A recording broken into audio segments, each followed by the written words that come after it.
All right, welcome back. Everyone had coffee, made some new friends, I hope. So, what are cultural heritage tourism experiences? I'm going to go through some definitions. Those of you who work in cultural heritage, this is going to be very familiar to you, but it might be new to others, because it's important, I think, for all of us to be on the same page about what we're talking about when we talk about cultural heritage.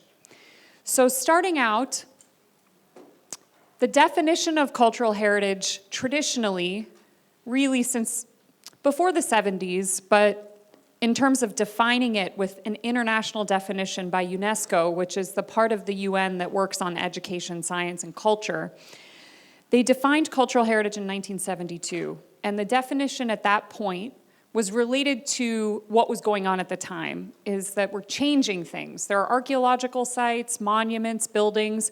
There was a recognition around the character and the history of place and a need to protect and preserve these buildings. And so the initial definition of cultural heritage from UNESCO was based on this. It was really limited. And it was really looking at monuments, groups of buildings, and cultural and archaeological sites, and looking at the definition and then their protection. But complementing that, in very recent times, there started to be a shift in the early 2000s towards looking at intangible cultural heritage, or what's called ICH. It's like very academic, and it's not a great term, but it's important for us to understand it, because when we're talking about this today, when we're talking about cultural heritage, it's this ICH that we're really focused on. So ICH includes traditions or living expressions of cultural heritage. These are practices that are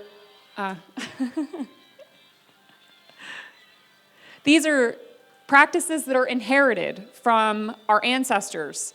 They're passed on from generation to generation to our descendants. And they include things like oral tradition, storytelling, performing arts, music, dance, poetry, social practices, rituals, festive events. So even festivals that have a historical significance, those can also be considered as ICH. Knowledge and practices concerning nature and the universe, and knowledge and skills to produce traditional crafts. So this is how UNESCO defined this, and it really is different, because for the first time, we're looking at recognizing cultural heritage from an international perspective that relates to people. So ICH is not static, and I think this is very important. When it was defined, and we started then, you have UNESCO World Heritage Sites, and the practice of nation states belonging to the United Nations within boundaries, and then recognizing their built heritage and registering it. And there are obviously many of these sites, like most are here in Bosnia and Herzegovina. So that's fine because it's a building. But the reality with ICH is it's different. It's a living, changing process. Culture is always changing. It's not meant to be frozen in time. And so these four characteristics are really important to keep in mind. It's always changing.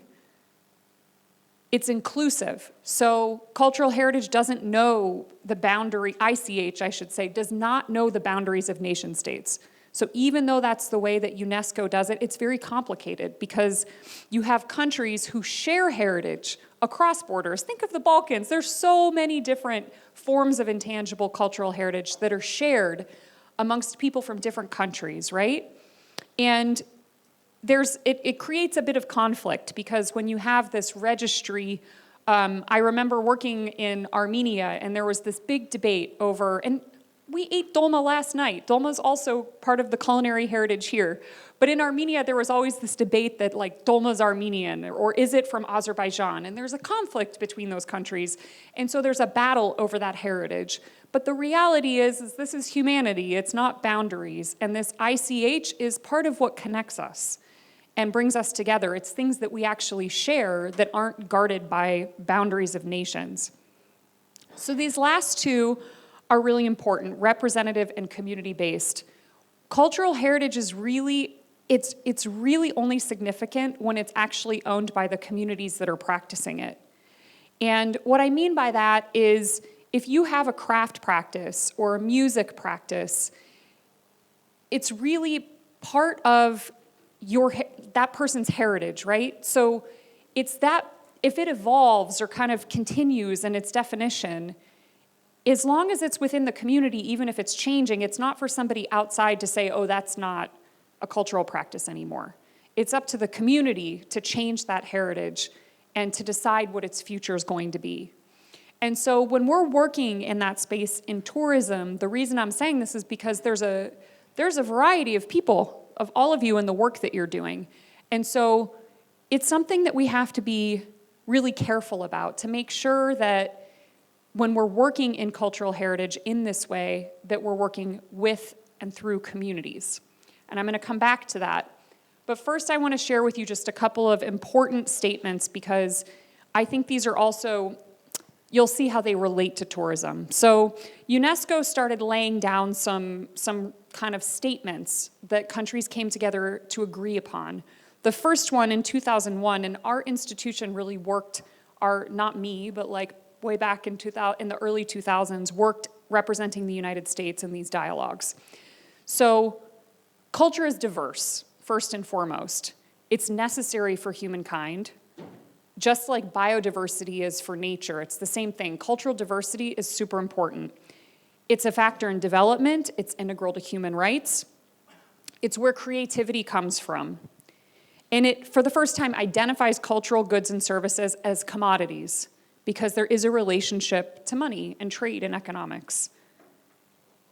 So beyond that, in 2003, UNESCO established a convention on safeguarding intangible cultural heritage. So recognizing officially all of the countries agreeing that in the same way that we need to preserve monuments and cultural sites, we also need to protect and sustain these cultural practices. So this is the convention that laid out the definition of what constitutes ICH. It also recognized the link between built heritage and intangible cultural heritage. It recognizes the role of communities that I was talking about earlier. And it highlights the importance of raising awareness of these practices with younger generations. So the idea here is we need to protect intangible cultural heritage. We need to respect the cultural heritage of communities, groups, and individuals, and raise awareness of its importance. This also kind of lays groundwork for international cooperation and assistance.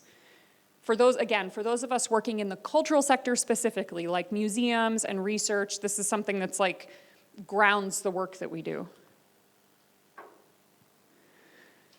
So beyond defining that we need to safeguard these types of cultural practices, in 2005, UNESCO issued another convention on the protection and promotion of the diversity of cultural expressions.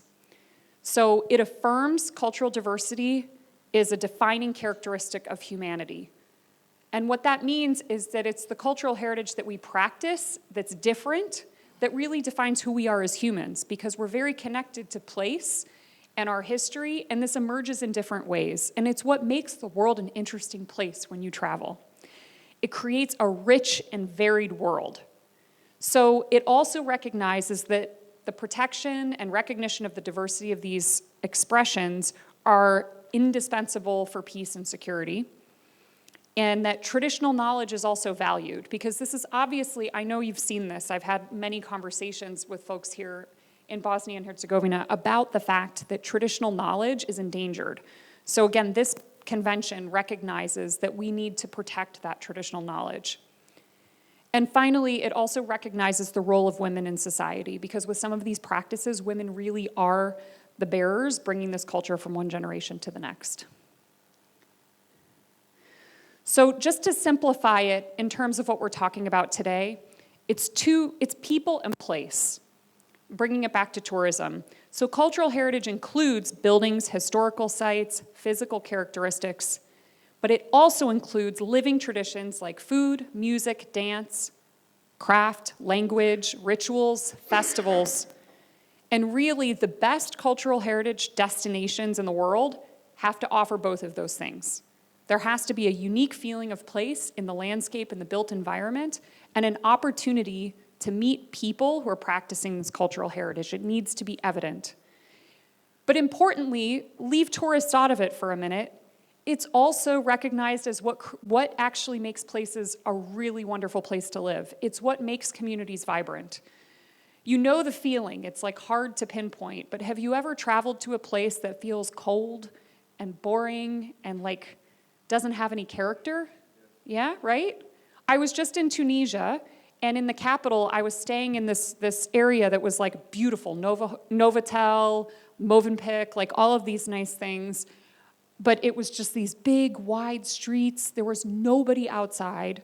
There were a few coffee shops. But when I went for a walk, I could have been anywhere. I could have been like, I don't know, in Dubai or what. There was nothing to tell me that I was in Tunisia.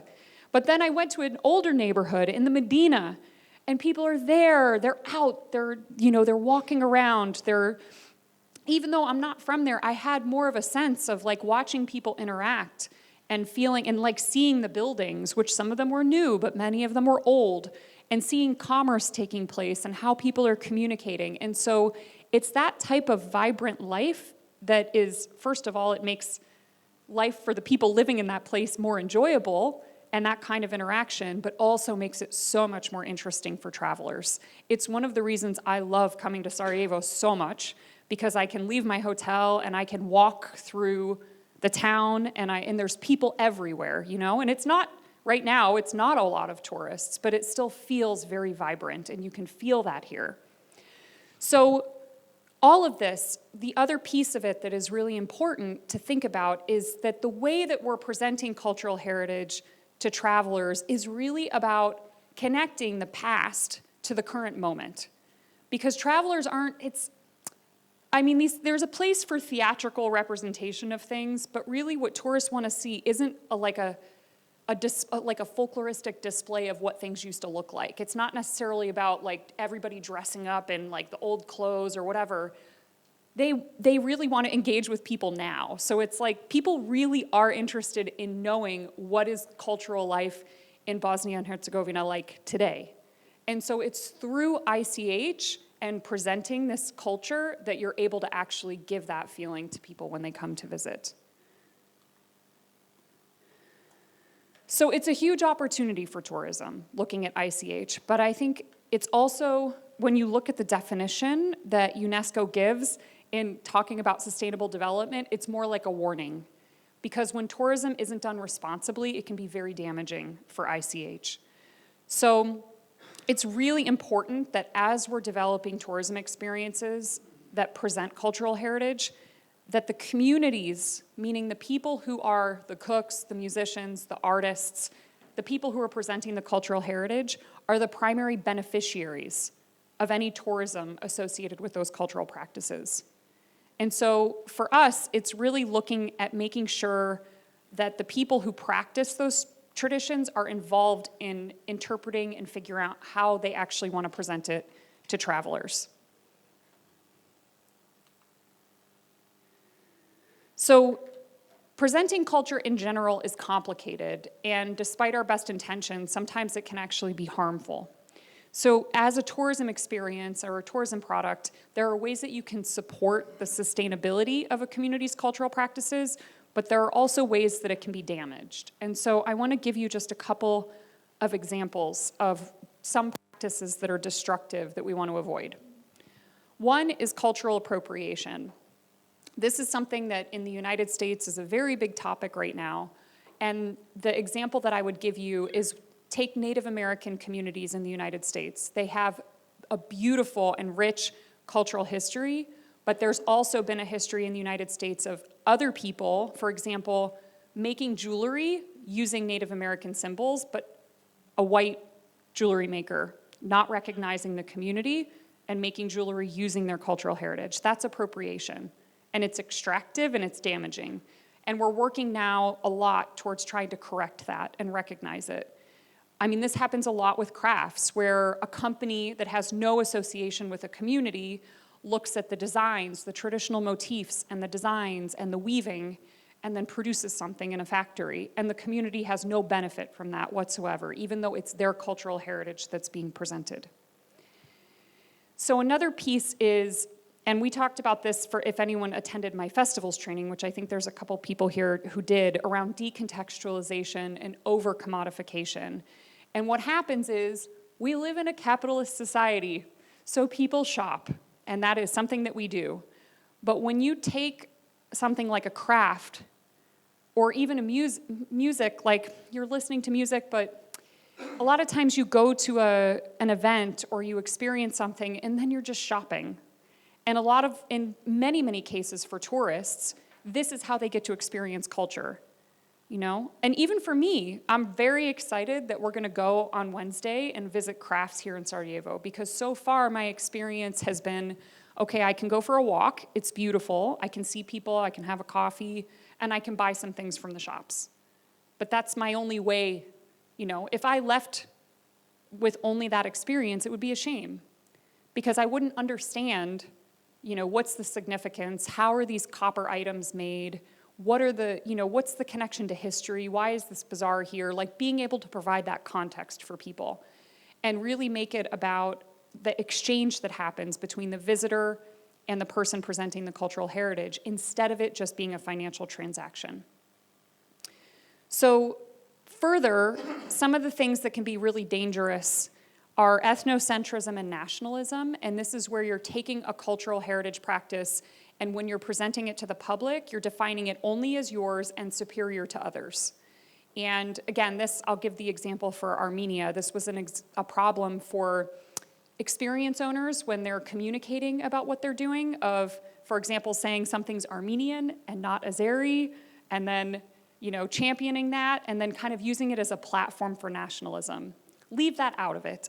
We all have political challenges and issues, but really leaving that piece of it out, because it's very damaging. So the last one, simplification, exotification, and fake culture. I've done a lot of work in China, and this is something that I see there that's been very damaging. So you have the majority ethnicity in China is Han Chinese, and there are lots and lots and lots of ethnic minorities who still have very strong cultural practices. And the Chinese government is very involved in UNESCO and in safeguarding ICH, but one of the damaging practices that they're doing is they're recognizing that these ethnic minorities have something interesting for tourists. But instead of providing opportunities for those ethnic minorities to present their own culture to travelers to benefit themselves, they're literally making fake places, even though there are real places. They copy the traditional architecture, they copy the traditional dress, and it's all the majority ethnicity, Han Chinese businesses, even performers, and they're performing other people's culture. And so when the tourists are coming, they're experiencing what they think is ethnic minorities because they don't necessarily know, and yet people in their villages who actually practice these traditions and care most about them are not benefiting financially. And it's also an issue because their culture is being appropriated and presented without their involvement. So it's something that makes me really crazy, and it's not just in China, you see it in other places. And so it's a desire to take something and make it like a theatrical presentation that really takes away the opportunity for real cultural exchange to happen. And so the types of experiences that we want to work with you on creating through this project are the ones that are really like very much involving real people presenting their own culture to travelers. So there are a lot of ways to do this and things that you can do to make sure that you're not being destructive. First and foremost, when you're thinking about your experience, especially if you're presenting something that's not from your own community, working with them on how it's going to be presented. You can also, this is a little bit separate from the tourism piece of it, but just in general, if you are concerned about the sustainability of a practice, try to figure out ways to engage youth. Because young people need to know and care, and even if they aren't going to pick up a practice of learning embroidery or making the copper themselves, if they appreciate it and understand it, they can get involved in other ways as photographers, graphic designers, but it keeps the practice alive in a way, even if the actual handwork isn't continuing. So our approach to all of this work is letting people tell their own stories. So the extent to which you can have a first-person narrative in your experience of someone sharing their own personal connection, you're good. Because people need to if they're presenting their own work, then you avoid all of those other practices I was talking about before. And thinking about, as you're designing your experience, what are the ways that you can foreground the cultural exchange? So the opportunity for dialogue, for demonstrating something, for participating in something, keep the commercial part separate. Because there's something that happens when you have the commercial exchange in it that's quite different than when you're actually just having a conversation. If you think about it, there's a little bit of a power hierarchy involved. I have money, I want to buy your product. That's different than meeting somebody and saying, how did you learn to do that? My grandma also embroiders. This is so interesting, it's different. It's like, you know, here's how it's similar, here's how it's different. It's a much deeper engagement if you can keep the commercial, not to say you don't buy things, but maybe try and separate it a little bit.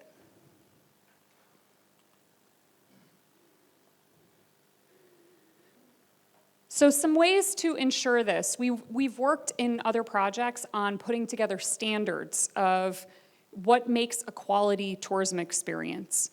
And so these are some of the questions from our project in Armenia that we asked when we were assessing the cultural heritage experiences to know if they're really high quality. And so asking the questions of, is the experience based in the community? Does it consider the community's perspective and how it's presented? Research. This is another part that is often left out of tourism development. Ethnographic or cultural research is a huge asset because it's providing you with a lot of depth that you can actually use in your storytelling. And we're going to come back into how to do that later this afternoon. But looking at the cultural heritage, is it the core of the experience? Does the host responsibly portray it? Is the host capable of talking through sensitive points and issues? I mean, this piece is what I was talking about. Like, is there a deep knowledge there, and how does the host actually communicate about the cultural heritage? And then practices and context change. So you have to, as an experience owner, when you're presenting cultural heritage, being able to kind of stay up to date on that and evolve your experience over time so that it's relevant and it's contemporary, like keeping in what's actually happening and how things are changing.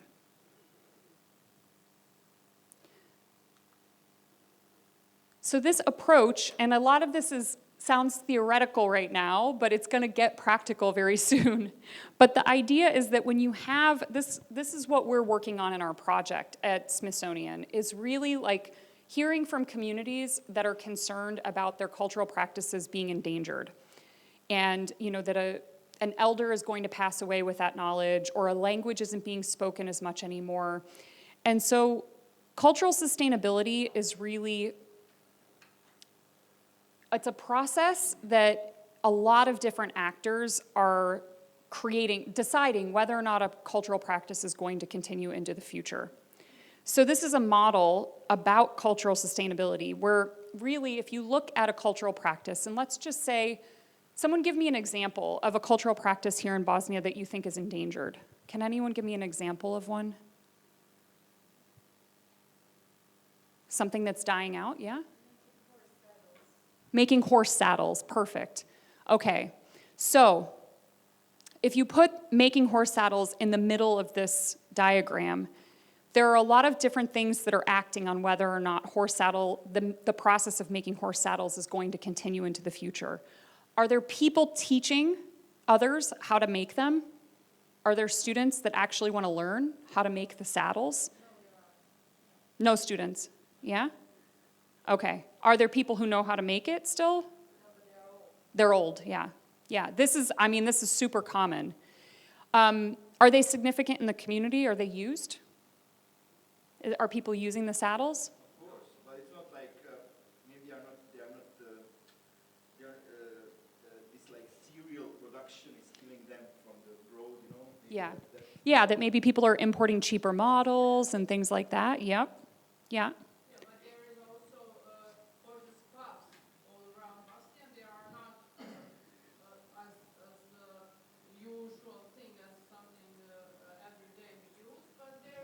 Yeah. So there's an interest in horse riding, but there used to be a practice of making the saddles here, and it's the practice of making the saddles. So the horse riding is still part of community, and it's still important. but the practice of making the saddles is disappearing because there aren't young people that are learning. And maybe there isn't as much emphasis placed on the value of that, of the saddle themselves and like the significance of that.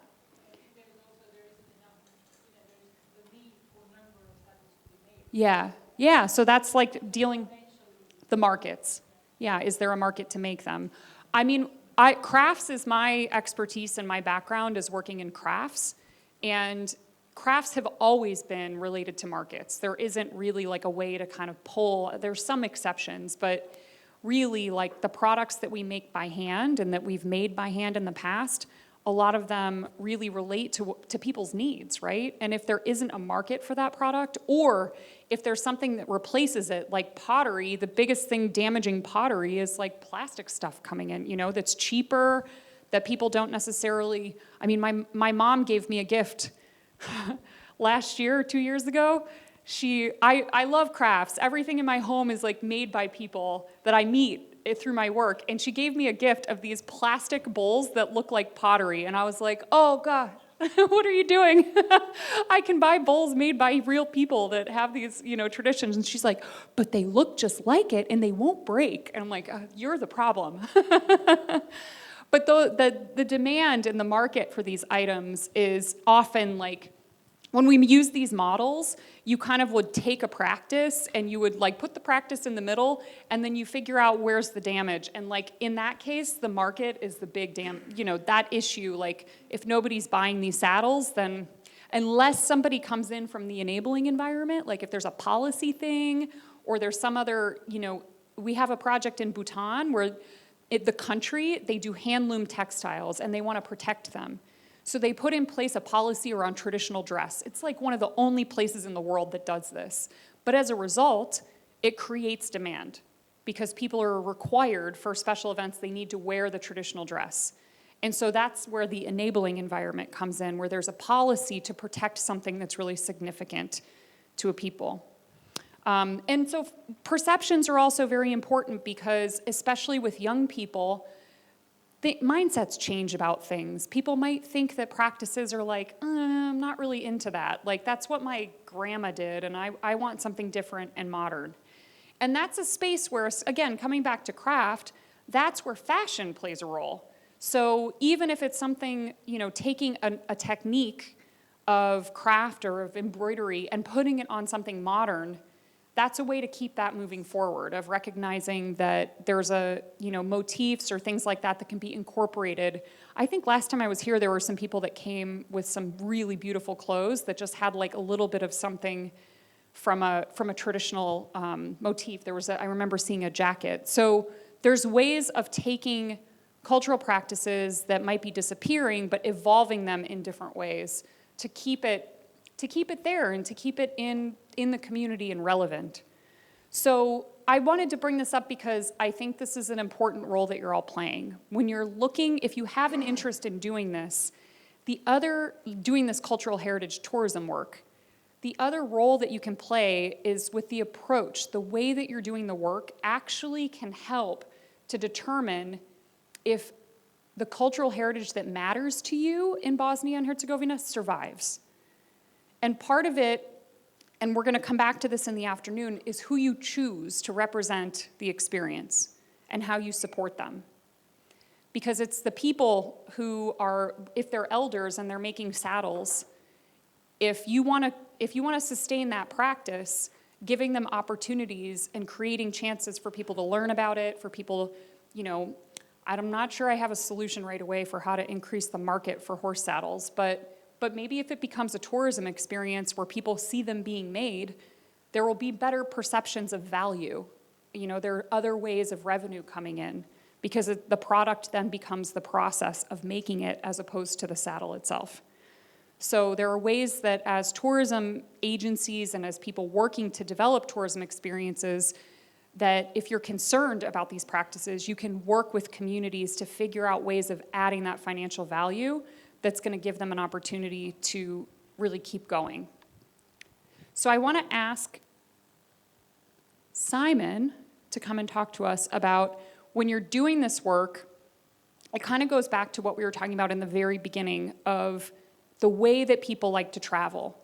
because presenting this type of ICH to people through tourism experiences isn't something that you just go and, you know, take a picture of the bridge in Mostar and you leave.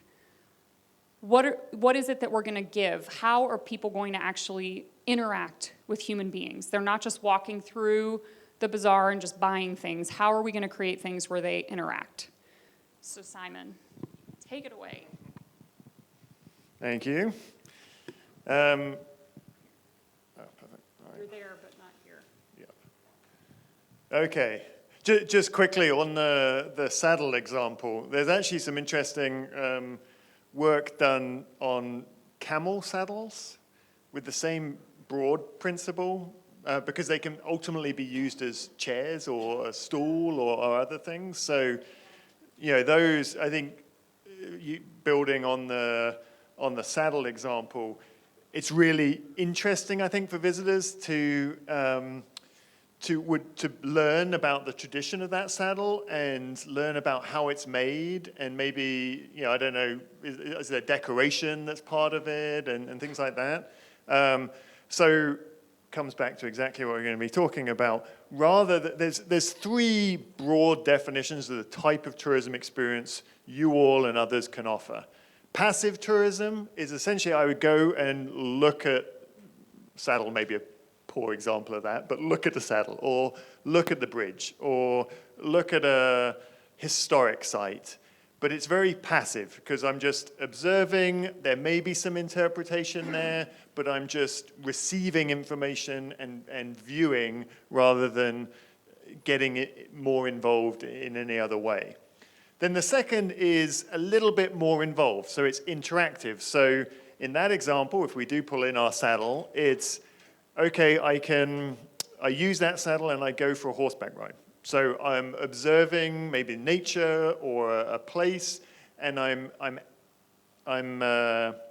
participating in an activity, but I'm not really learning or engaging. And this is where we get into really the type of tourism that you all either already offering or want to enhance or develop, and what really engages in the type of market that we're talking about and has increased in popularity in the market for the last 2 decades. I mean, there's really a big push for, I want to engage and immerse myself in the practice. So that is looking and participating. So in our saddle, it's observing the region where I may go for a horseback ride. It's participating in terms of I actually go for a horseback ride. But I also would learn in that kind of an experience, learn about how is that saddle made and engage in trying it out. So if there's, I know some leather work, for example, you know, you stamp the leather and there's certain designs, so you can actually have a visitor do the stamping process on a little piece of leather that they maybe take away. But for coming back to that example, you can then also potentially adapt that cultural practice to something that can evolve over time. So like with the camel saddles, they're used as stools. So from a visitor perspective, that's evolved into you can take it home and use it as a stool. You're never going to stick it on a camel at home, but it's used and that practice is kind of maintained. So these are the three types of tourism. This is the one we're really focused on, and this is what this workshop over the rest of the today and tomorrow will really dive into. Oh, hitting the wrong one. Hold on. So our experience seekers, coming back to the personas that we talked about earlier, and our cultural travelers, this is the type of tourism experience they want. If they just get a passive experience, they're not going to go home satisfied, ultimately. And then broader, just very quickly, the experience seekers, just as you're thinking about creating these experiences, the experience seekers want slightly shorter experiences, so maybe it's a couple of hours doing something. The cultural travelers want to spend longer. They may dive into an entire day to look at how you make that saddle, and then using a saddle, and then engaging with the people that are making that saddle, and really spend longer. So you can adapt your tourism experience depending on the market, and it's not one or the other. You can have different experiences for using the same kind of basis. And then broadly, just a little bit about the market. North American market, and also the Asian market tend to prefer slightly shorter experiences. European, Australian, and the like UAE and Saudi type market are willing to spend a little bit more time essentially engaging in that activity. So I wanted to give you, before we break for lunch and do a little bit of a mapping activity, is talk about some of the experiences that we had in Armenia looking at this same kind of approach. So the classic tourism experience when we started working in Armenia was very passive. So people would come, they would observe, they would come. So these are two sites. So Armenia was one of the first Christian countries in the world, or was the first Christian country in the world, 300 AD. And because of that, they have a lot of ancient monasteries. So the tourism experience there was to essentially come and observe these monasteries, have a look around, lots of bricks and mortar and everything else. Maybe there's someone that gives you a bit of interpretation. This is Noravank and this is Tatev, two of the kind of iconic monasteries in Armenia. But it was very passive. There was no interaction, and what that meant was that if you went to Noravank, you would drive 2 hours, you would arrive at Noravank, you would spend 45 minutes looking around Noravank and having a little bit of a tour, then you'd get back in your bus, you would drive another 2 or 3 hours, you would then get to Tatev, maybe have lunch along the way, get to Tatev, you would spend maybe an hour at Tatev doing the same thing, looking at a bunch of stones stacked on top of each other, and then,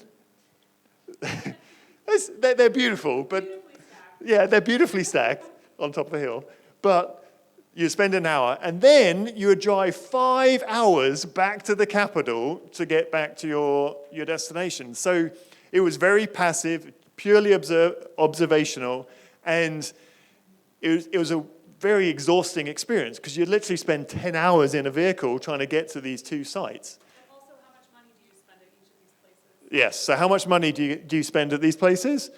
Very little. You can buy some souvenirs, yeah, exactly.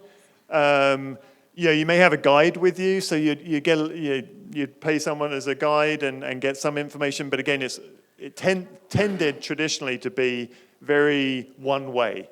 So you get some information, some dates and all of that fun stuff, but that's really about it. And then you may have lunch somewhere along the way.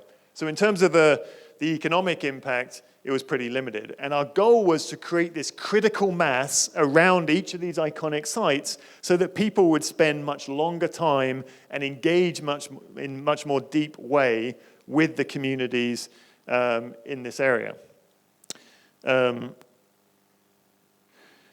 So again, it's coming back to this immersive experience. How do you participate? How do you learn? As a visitor, how do you engage so I can spend longer in the destination? So with each of these sites over essentially a couple of years, what we did is we built experiences and worked with communities and entrepreneurs to create a suite of experiences. So this is Under the Walnut Tree. And Under the Walnut Tree was nearby. It was about 20 or 30 minutes away from Noravank. People would come to Noravank. Then they would go, they would do the classic tour. And we worked a bit on the tours as well. So it'd actually be more of an exchange of information and culture and history and everything else. But then you could go to Under the Walnut Tree. You could learn how to make gata, which is like the traditional cake, essentially. You would actually participate in making that cake. You would learn about other cultural practices. That's vodka making. They did lavash, which is the bread that they make in Armenia. So you'd learn about the different cultural practices. You would actually immerse yourself in engaging and learning about how to make that one specific piece of food. And then you'd have a great meal. And you could interact with the owner of that business to talk to them, to understand their history, their family's history in the region, the history of some, and stories around some of these foods and cultural practices, and then also, as Hallie mentioned, their day-to-day life. Because visitors like to understand that. They want to learn how how gata's made, but they also want to understand local politics, or what do you do on a Friday night, or other things like that to interact with people. And then we did something similar around Tatev. So, and we did, the key is critical mass. So there were 10 or 15 of these experiences around each of these locations so that people could spend multiple days in each place. So this is Goris wool. So around Tatev, you would go to this community and you would learn how they process the wool. You would actually be able to comb the wool out at the beginning. You would learn how they're making the rugs or other products out of that, and really go through the whole process. And food is also an important part. So everywhere you would tend to have either a snack or an actual meal, and be able to sit down and kind of talk to people and learn about that cultural practice. So this key was take a passive experience and turn it into something that is far more engaging. Another example in Armenia, and this is the north of Armenia in Gyumri. This is the Aslamazian Museum.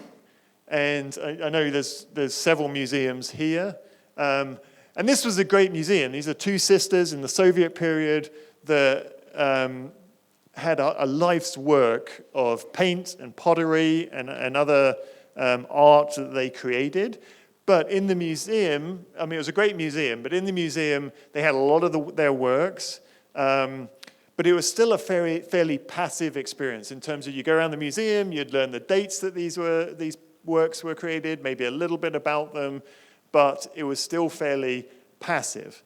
But what we did was work with the guides to spend less time on dates and more time on the story behind some of these artworks. So rather than going to every single piece of art, you may, again, depending, and we'll get into storytelling tomorrow, but depending on what the interest of the visitor was, you may spend longer on one piece of art because it had a connection to something that the visitor was interested in. But then we also created ways with the museum of how do you engage those travelers in something interesting, in something that they can get their fingers involved in. So here we would create, the visitors could create their own small little pieces of jewelry, essentially, that they could take away with them in the style of the Aslamazian sisters. And again, you have a little bit of food, snacks, you sit down, you engage with the folks at the museum and learn more about the sisters and their works and how they made their art, and then give it a go yourself. So these are ways of kind of engaging visitors, and what happened is they spent twice as much time and twice as much money in each of these places because they're having this immersive experience. Yep. Can you go back to the slide with Goris wool? So something I want to mention from cultural sustainability is in Armenia, they have a really rich history of carpet making, but it's almost completely died out. It used to be, and I think it's similar here, that women would weave carpets in their homes. And then it was passed on from mother to daughter, and it would be something you weren't doing when you were cooking or cleaning or taking care of the family, that you would then weave carpets for your home, and they would become a part of your dowry. You would take them on to your next family. During the Soviet period, all of the carpet making in the country was industrialized. So they saw this knowledge, but then they put it into these big Soviet factories, basically, where it was still handmade, but they were looms in these facilities where the women would go and work in an industrialized way. And then after the fall of the Soviet Union, those factories went into disrepair. And it really impacted also the motifs that were made because they were making it for a different market. So a lot of the traditional motifs, a lot of that information was lost. And there are only really two big carpet weaving companies that are there private sector now. But this group, we worked with researchers to identify. We wouldn't have found them normally. So we asked ethnographers who were doing research as part of our project, and when we were looking at Datev and we knew we wanted to create some tourism experiences around Datev, they said, oh, there's a cooperative there. And these women are, they were struggling. It was really about relieving poverty, of like social good and women's rights. And so the woman who runs this, Ruzana, is more of like a civil activist kind of person. She was bringing women together for activities so that they could earn an income and get out of the home. But what they were doing is they were starting to weave again. So many of them had learned when they were young girls, but they weren't doing it anymore. And so what Ruzana was looking at was, it's traditionally a place with sheep herding. When you drive through the landscape, you still see people with sheep, herders, like along the highlands. So she thought, well, why don't we do all natural colors? And we'll reintroduce some of the traditional patterns and motifs. So thinking back to what I was talking about, cultural sustainability, we could have done a carpet experience going to the factory that's already like a factory, right? Like they're already making carpets. Instead, we worked with this cooperative, and they didn't have anything ready when we started working with them. So we helped them go through, how do you tell the story? How do you create a space so that tourists can come? And they are fully booked. They are generating so much revenue. When it comes to tourism season, even for domestic tourists in Armenia during COVID, this Goris wool was generating a lot of revenue. And they're even starting to create products outside of the tourism industry because they're making textiles that are handmade and unique. They're making connections with B&Bs and with hotels and with fashion designers, and they're supplying them with textiles. So they've really diversified their business. They participate in festivals, and so they take the experience kind of mobile, and they demonstrate weaving and spinning, and they sell the products. And then they also they just moved to a bigger space, and they invite tourists to come in, and you can try, they have like small looms, and you can try weaving, and it's very interactive and immersive. And so just to give you a sense, when you're thinking about who it is that you're gonna work with and who's presenting the cultural heritage, by choosing this group, there's so much more that goes back to the community, rather than choosing the factory that already is just selling carpets. As you got the microphone, do you want to then just keep going with actually, can I steal the microphone? So just one thing on this as well is, so the location that Hallie was mentioning is an old Soviet, where they moved into is an old Soviet sock factory. So, and it's a little bit run down, it's a little bit shabby, so it doesn't have to be this like perfect manicured type of experience. Like part of the experience is you learn that Soviet period history and some additional pieces to beyond the wall, but it creates that authentic experience. You're like, okay, this is where you would actually come and work and do and see all these things. So it doesn't have to be Disneyland. It shouldn't be Disneyland. It can be something that's real. So we got about 10 minutes before we are going to switch for lunch. We're running a little bit behind on the agendas you have. We're going to go through a cultural mapping experience. And what we're going to do, and I'll pass this off to ask the questions. So Hallie's going to ask you a number of questions that we want you to kind of think about while you're having lunch and while you're talking to your colleagues here in the room. Talk about and ask each other and think about yourself. What exists now? What type of cultural activities are on offer, which I'm sure a lot of you either already have or know of, and then also what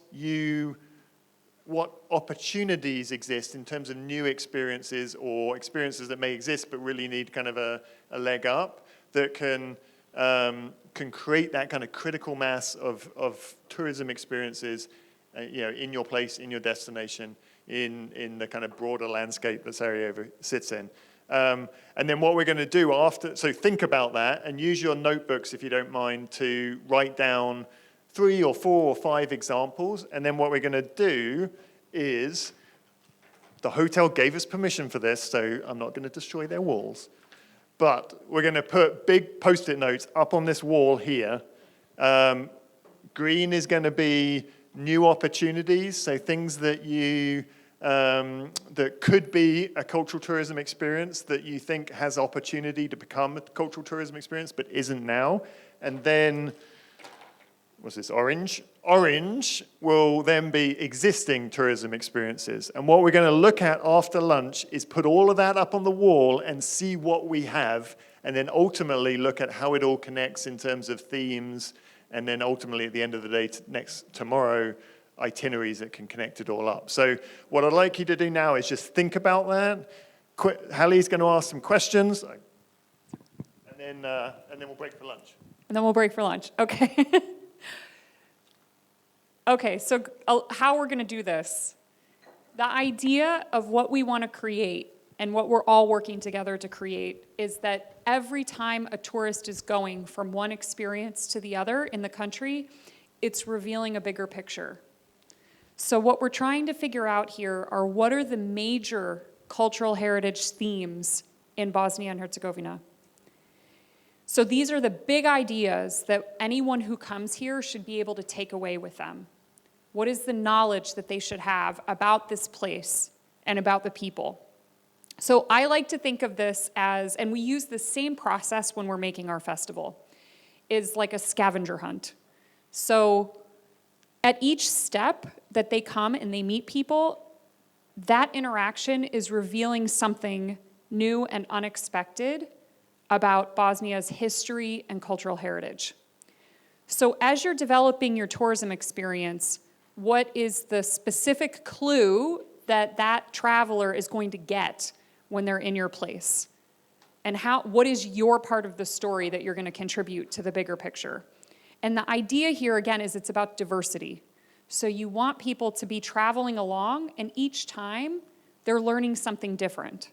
And you already have a lot of diversity in this country, so you're actually well suited for this, that if somebody comes and the itinerary is only coming to Bosnia and Herzegovina, every time they move along, they should be learning something new and surprising. So for thinking and discussion when you go to lunch, what do you want travelers to know about Bosnia and Herzegovina? What do you want them to know about Sarajevo?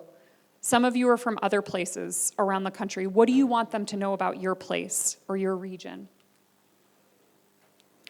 What questions should they be able to answer after they visit?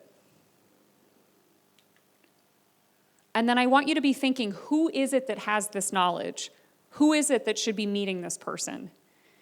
If if you have a friend who's coming to visit you and they're really interested in copper, who is it that should be showing them the tradition of hammered copper and the products that they're making? Who are those people?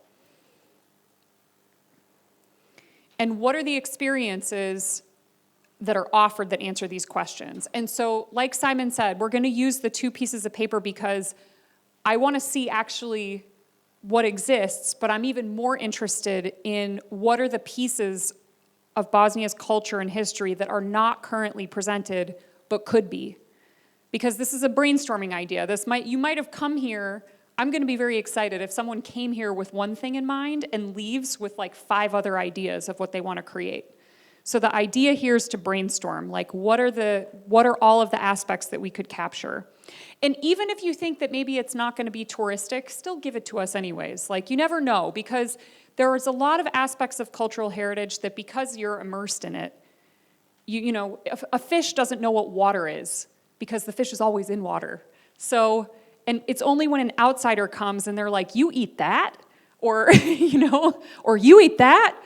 So it's from the outsider perspective. So think about your daily life and things, and just don't be embarrassed to say even the most common things, because we might be able to find something really interesting that's unique and different. So I'm going to give you also, it's a bit small, but maybe we can leave this up. But just as an example, in Armenia, when we were looking, we really put a focus on food. And so we were trying to figure out what is it that we want to share about food in Armenia and what that means.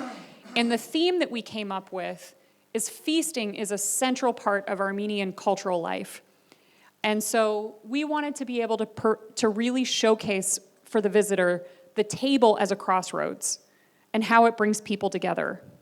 So in this, again, this becomes a little bit academic. It's an exercise in really understanding, and we worked with researchers to do this. What does the table say about the structure of society? There's a certain way that you sit. It's not everyone just goes and sits. There's a structure to the way that Armenians sit at the table. Why do they gather and feast? Why do they sit in a group? Why do they share food? We don't really share food in the United States. We each get our little meal and we eat it by ourselves. What are the symbolic messages that are in the food? What else is shared around the table besides the food that you're sharing? Are there gender roles that are involved in the preparation of the feast? Yes, significant ones. What about during the feast? There's a very strong division among gender and what takes place around the table. Who's ordering the main dish? Who orders the drinks? Who's making the barbecue, horvats? What's the function of the table itself and the symbols, and what concepts are conveyed with the placement of the table? And how is the seating significant? How does the organization of the table and the food signify abundance and fertility? See what we're getting at? This is like much deeper. You're just sitting down for a meal, but there's so much more that's there.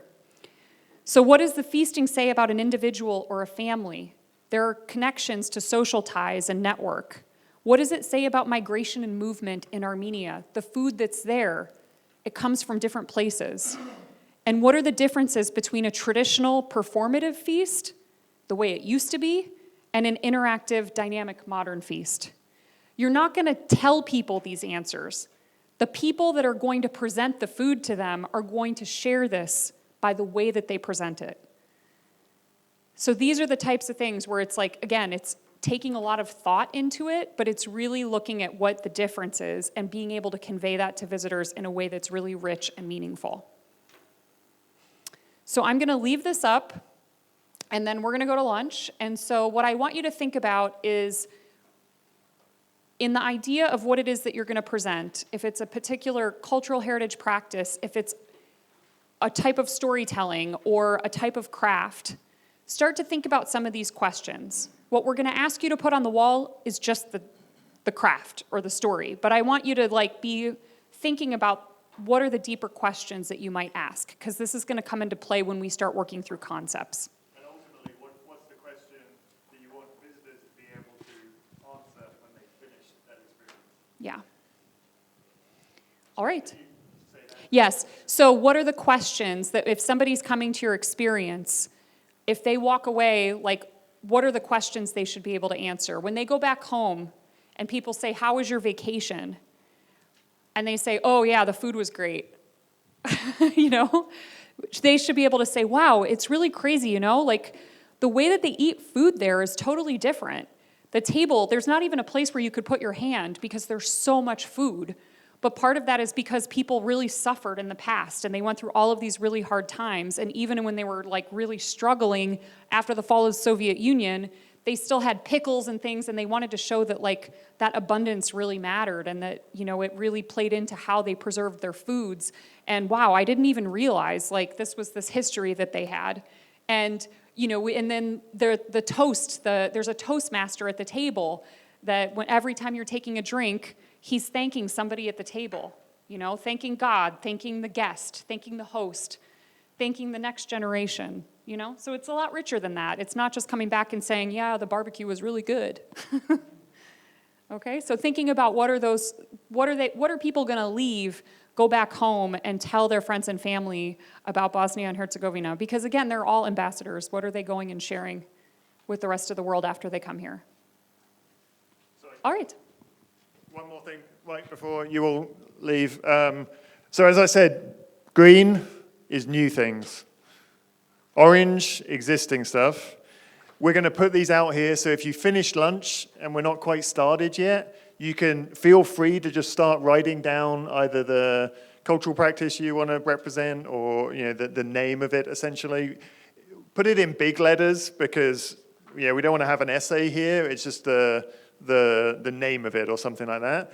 And then, so feel free to start putting these up on the wall. It'll all be set up slightly differently here when you come back for lunch, and then we'll get into it properly in, I think, an hour. So it's roughly 12:30 now. 1:30 we'll start back up, but if you finish lunch, feel free to start throwing things on the wall beforehand.